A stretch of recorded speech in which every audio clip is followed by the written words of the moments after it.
Assalamualaikum warahmatullahi wabarakatuh. Alhamdulillahilladzi an'amana binikmatil imani wal islam wa nusalli wa nusallimu ala khairil anam Muhammadin wa ala alihi wa sahbihi ajma'in. Amma ba'du. Dewan Hakim yang arif dan bijaksana, hadirin yang tersenyum, insya Allah bernilai ibadah karena senyum itu indah, senyum itu ibadah, senyum cirinya ceria. Yuk tebarkan pada semua. Berdasarkan data dari Badan Pusat Statistik, negara Indonesia adalah negara yang kaya raya karena memiliki 1.331 suku yang mendiami 17.504 pulau dan memiliki 625 bahasa daerah yang ada di Indonesia. Tidak hanya suku, budaya dan bahasa, Indonesia juga memiliki keragaman dari pemeluk agama dan kepercayaan, di mana ada 6 agama resmi yang ada di Indonesia, yaitu Islam, Kristen, Hindu, Buddha, Katolik, dan Konghucu. Kita semua hidup dalam aman dan damai. Hal inilah hadirin yang membuat terpukaunya Dr. Arnold G. Toynbee, seorang sejarawan dunia, di dalam bukunya East to West, A Journey Round the World. Beliau berkata, Indonesia is a country where the religions are good neighbor. Indonesia merupakan sebuah negara di mana berbagai agama hidup berdampingan dengan baik.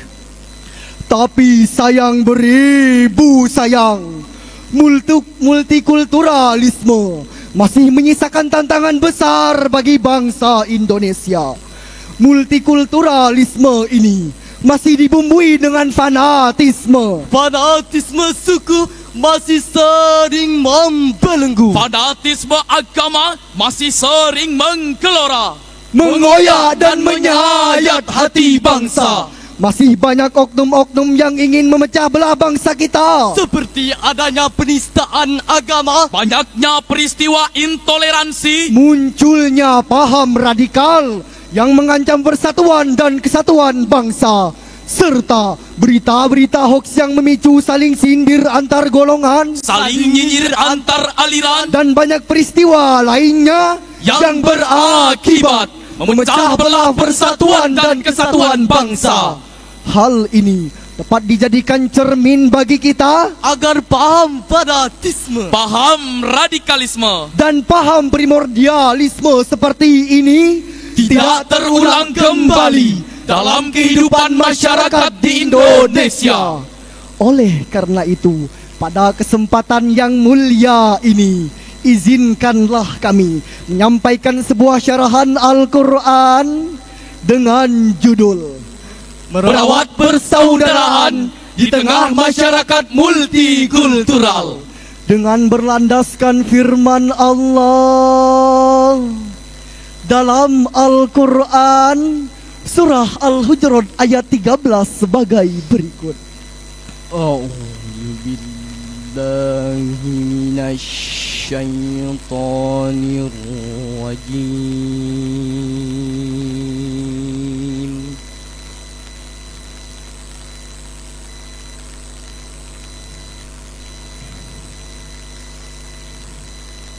Bismillahirrahmanirrahim.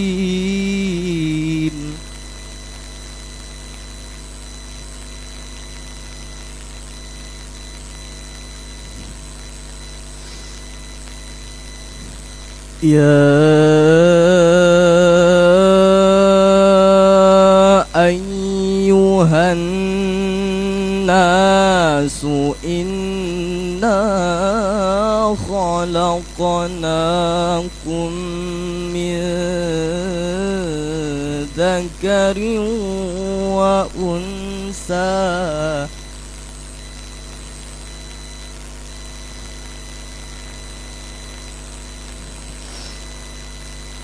وجعلناكم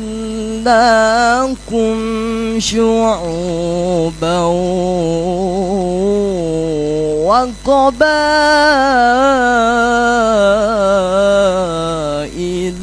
لتعارفوا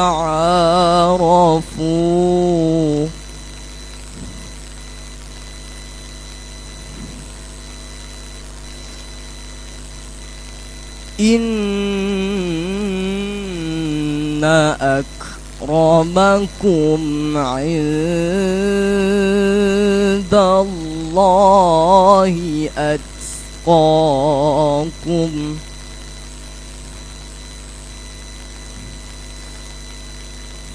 إن الله عليم خبير.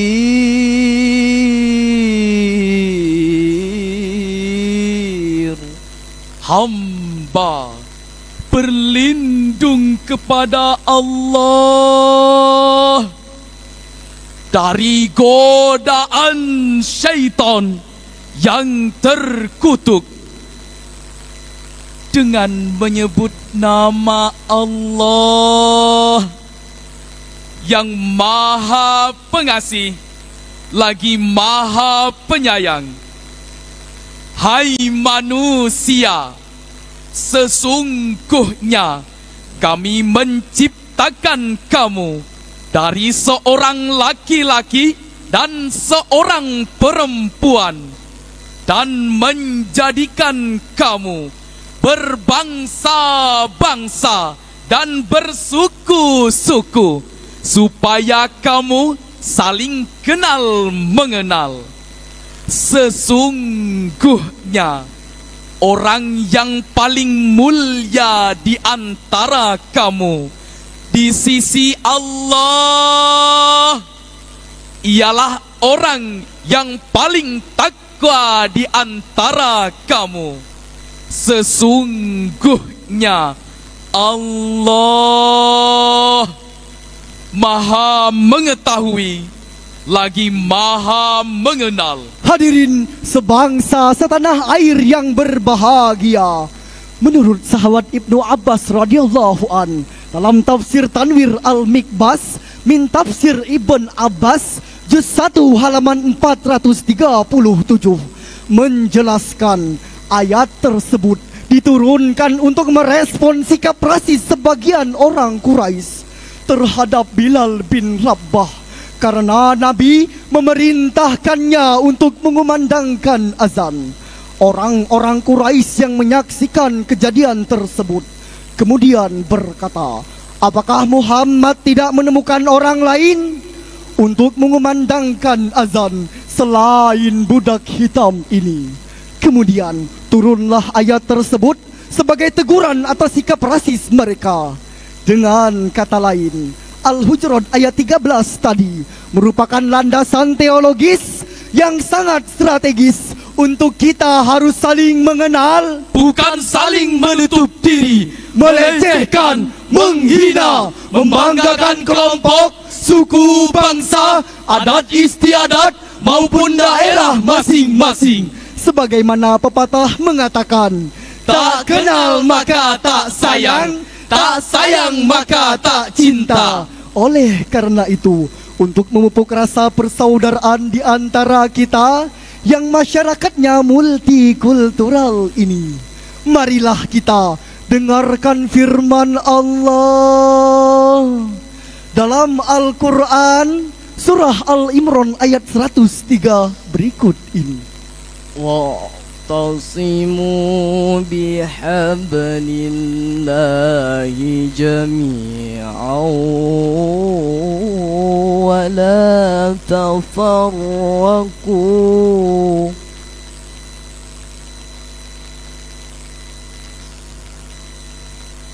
واذكروا نعمة الله عليكم إذ كنتم أعداء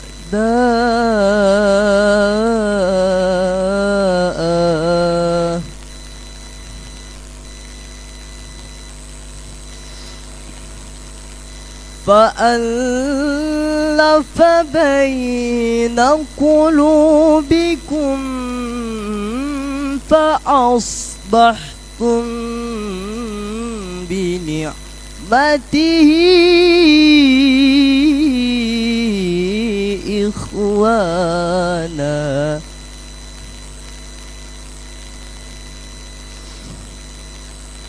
وكنتم على شفا حفرة من النار فأنقذكم منها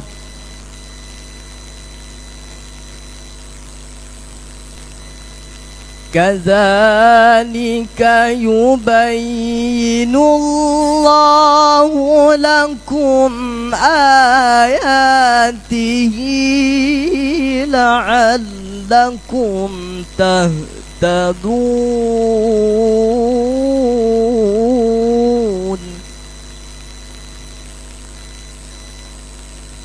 كذلك يبين الله لكم آياته لعلكم تهتدون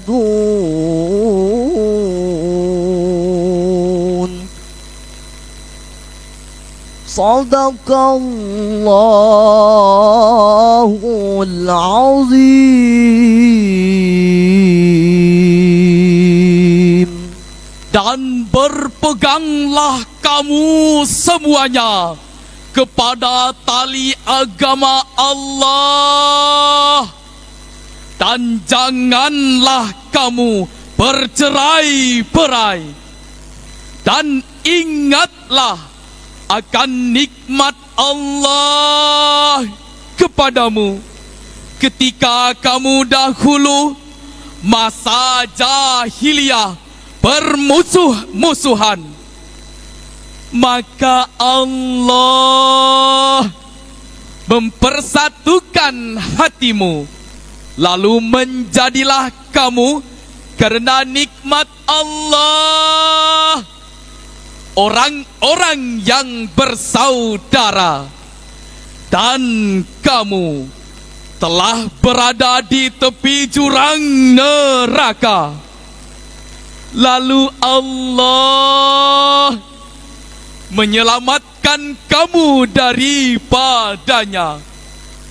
Demikianlah Allah menerangkan ayat-ayatnya kepadamu agar kamu mendapat petunjuk. Maha benar Allah yang maha agung dengan segala firman-Nya.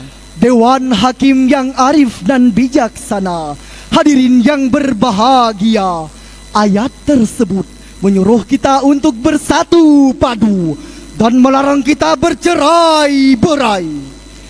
Imam Jalaluddin Al-Mahali dan Imam Jalaluddin As-Suyuti di dalam tafsir Al-Jalalain jilid 2 halaman 337 menjelaskan, sesungguhnya perpecahan adalah sebuah kebinasaan dan sesungguhnya persatuan adalah sebuah keselamatan. Menurut Al-Faryabi dan Ibnu Abi Hatim yang bersumber dari Ibnu Abbas, asbabun nuzul ayat tersebut adalah berkenaan dengan pertentangan antara kaum Aus dan kaum Khazraj. Ilahana Sampai ya tatkala Rasulullah sedang sakit parah, Yasir lana tiba-tiba terdengar pertentangan yang terjadi di antara kedua suku tersebut. Meski Rasulullah dalam keadaan sakit parah, sambil berjalan sempoyongan, beliau tetap berusaha untuk melerai pertengkaran yang terjadi di antara kedua suku tersebut. Nampak tubuhnya lemah, wajahnya pucat pasi, air mata berlinang membasahi pipi, bibirnya kering bergetar, suaranya parau dengan terputus-putus.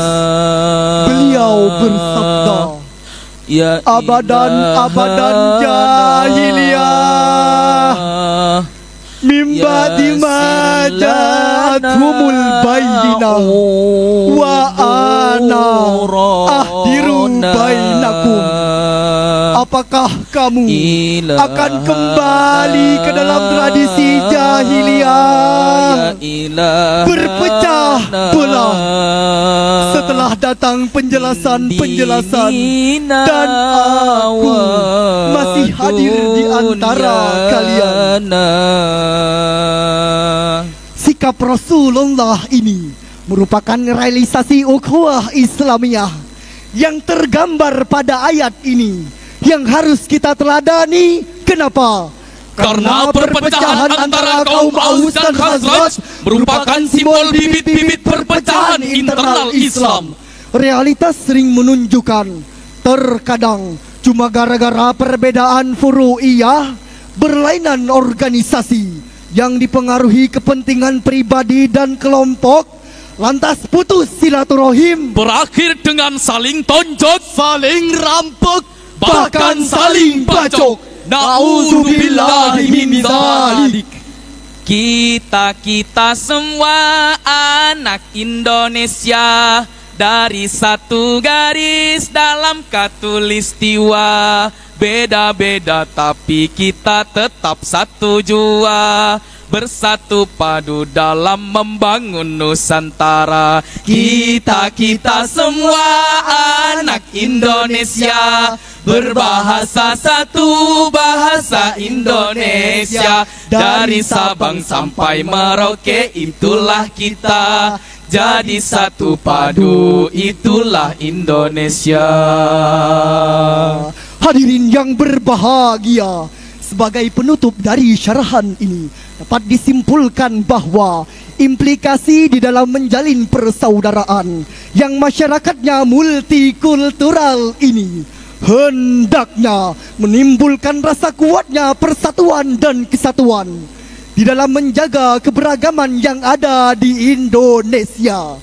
Maka daripada itu, dengan menanamkan rasa al-musawah, kesetaraan, al-ta'aruf, saling mengenal, dan al-taqwa, ketakwaan dalam hati kita, dan mari kita bersatu padu dalam mencintai Indonesia, karena kita satu nusa, satu bangsa, satu tanah air kita. dan semoga Indonesia selalu jaya dengan keragamannya. Amin Ya Rabbal Alamin. Demikianlah syarahan yang dapat kami sampaikan. Semoga bermanfaat untuk hadirin sekalian. Wabillahi taufiq wal hidayah. Assalamu alaikum warahmatullahi wabarakatuh.